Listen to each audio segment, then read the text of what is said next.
Let's start with the section 3 of hepatocellular carcinoma, and in this section we will talk about the different diagnostics tests, including the serologic assays for the diagnosis and what are different screening methods for hepatocellular carcinoma, and also how we can prevent it.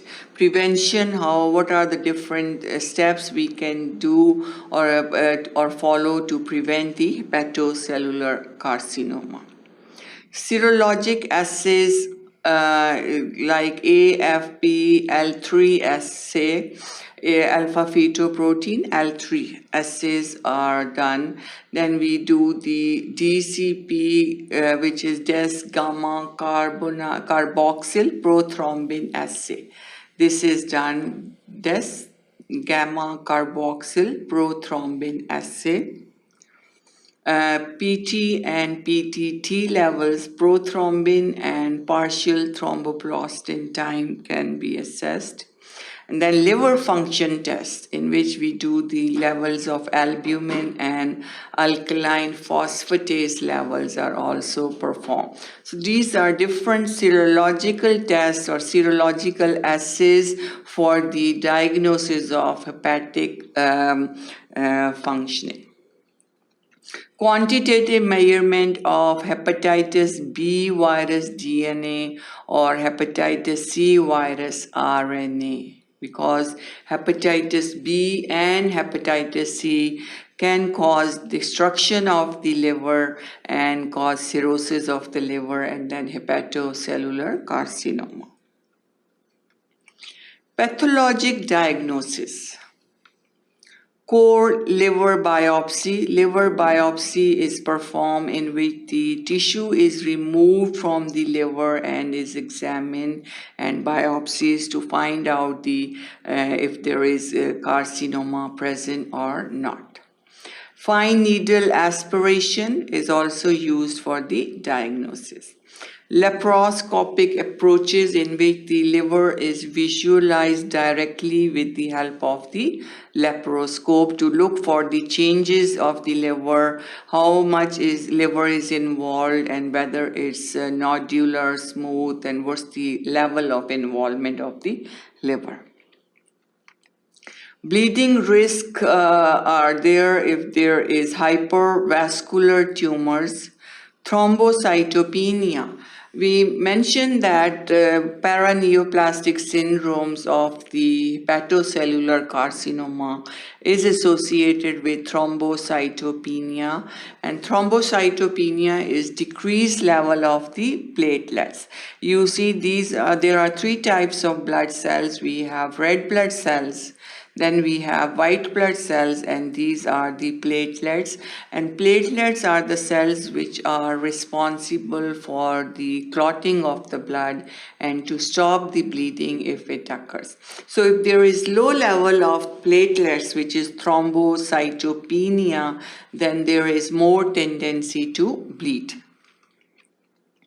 Decreased liver-dependent clotting factors. So liver-dependent clotting factors, the clotting factors that depend on the liver function, proper function of the liver, they are also decreased, and then no clotting factors, then there is no clotting and more bleeding will occur.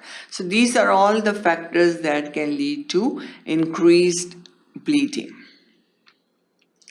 Immunohistochemistry, 5-gene profile score, and then usually we have the expression of EPCAM, CD44 and CD90. These are the different genes which are expressed in hepatocellular carcinoma.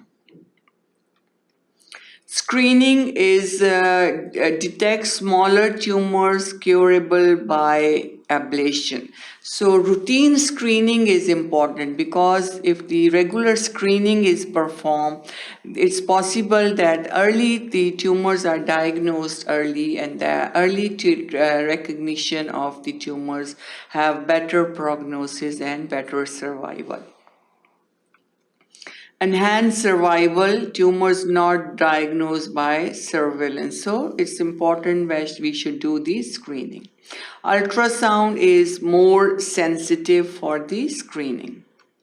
Vaccination is also available for the prevention. Here, if you see, this is the normal liver, then the hepatitis B virus infection usually cause the cirrhosis, and then hepatitis B, and then we have cirrhosis, and cirrhosis can progress to the hepatocellular carcinoma, and it's the primary prevention is by vaccination. Secondary prevention is by the antiviral drugs and surveillance, and also adjuvant antiviral treatment. So the prevention is better than the cure. Always try to prevent. Hepatitis B vaccine is available, and we should get the hepatitis B vaccine, especially people who have as a profession, they handle the needles, syringes, and they do work in the blood transfusion departments, and who are more in the surgical units, in the dental clinics. All these people should get the hepatitis B vaccine regularly, so to avoid or to prevent the condition.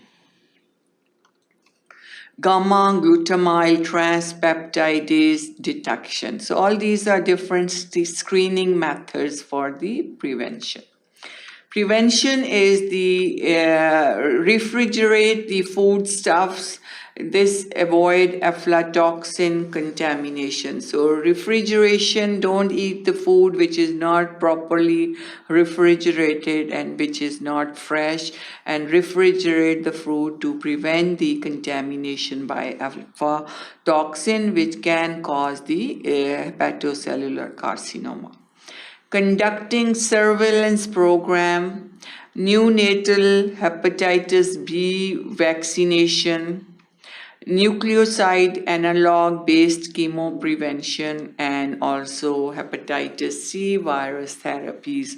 All these are the preventive measures that can be performed to prevent the hepatocellular carcinoma, and refrigerate the food, and vaccination. Hepatitis B is important, and nucleoside based chemo prevention.